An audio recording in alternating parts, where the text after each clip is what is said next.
I should have known something was wrong the moment I stepped through the apartment door. Not because of the peeling paint or the cheap perfume in the air. Those were normal in places like this. It was her hand. The way my wife held it just a little too tightly around her purse, almost as if she were bracing for impact. I didn't speak. I didn't need to. I just kept my face blank, my posture calm, while the foreign owner, a tall, sunburned Spaniard, smiled politely and greeted us. My wife told him in English that I didn't understand Spanish. I nodded along, the quiet, clueless husband. A performance, one I perfected months ago. We walked through the apartment. He talked, she translated, and I kept my eyes on the sunlight bleeding through the dusty curtains, right until he said one quiet sentence that dropped like a blade between my ribs. Late. I didn't freeze outwardly. I didn't blink. But something inside me stilled, like the last breath before a storm shreds the world open. And that's where my confession begins.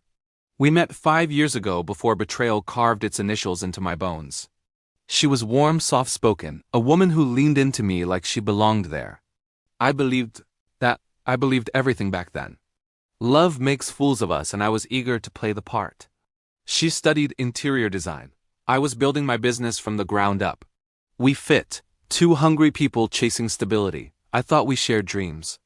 Turns out she only shared mine until she found bigger ones. But even then, I missed the signs, the late-night projects, the new clothes she never wore. For me, the guarded smile when her phone lit up. I asked once gently, and she kissed me like an apology I didn't know I deserved, and I accepted it. Then one night, months later, the truth finally showed its teeth. Her phone buzzed while she was in the shower. A message flashed across the screen, sloppy, rushed. I miss you. I can't stand you staying with him. When will you tell him? My chest tightened, but my mind sharpened. The shock lasted 5 seconds, then instinct took over. Pain is a good teacher. It forces clarity. I didn't confront her. Not then. Emotion is messy. Strategy is clean. I needed information. I needed certainty. So I pretended ignorance. I pretended loyalty. I pretended I didn't understand a single word of Spanish. And she believed it for months while I prepared. I watched her patterns. I tracked her lies. I documented everything, messages, transfers, photos.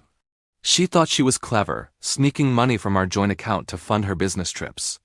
She didn't know I'd already frozen the account under suspicion of fraud, her own fraud. By the time she noticed, it was too late. But she couldn't complain, couldn't ask questions, couldn't accuse me without exposing herself. So she simply panicked quietly. That's when I suggested buying an apartment. She jumped at the idea too quickly, too eagerly. The pieces fell into place. She wanted a place to escape with him, or perhaps from me. I arranged the meeting, with the Spanish owner myself. I told him privately I understood everything. I paid him to act natural. I wanted her comfortable, unaware, arrogant, because revenge tastes best when it's served to someone who still believes they're safe. So when he insulted me on her behalf right in front of her, that was the moment, not the wound, the confirmation, the final puzzle piece snapping into place. I let her finish the tour. I let her smile. I let her believe she was winning. Then I looked at the owner and said clearly in perfect Spanish, "Gracias tu esto listo." Thank you. Everything is ready. Her face drained as if someone had pulled the plug. She opened her mouth. Nothing came out but panic. I didn't yell. I didn't accuse.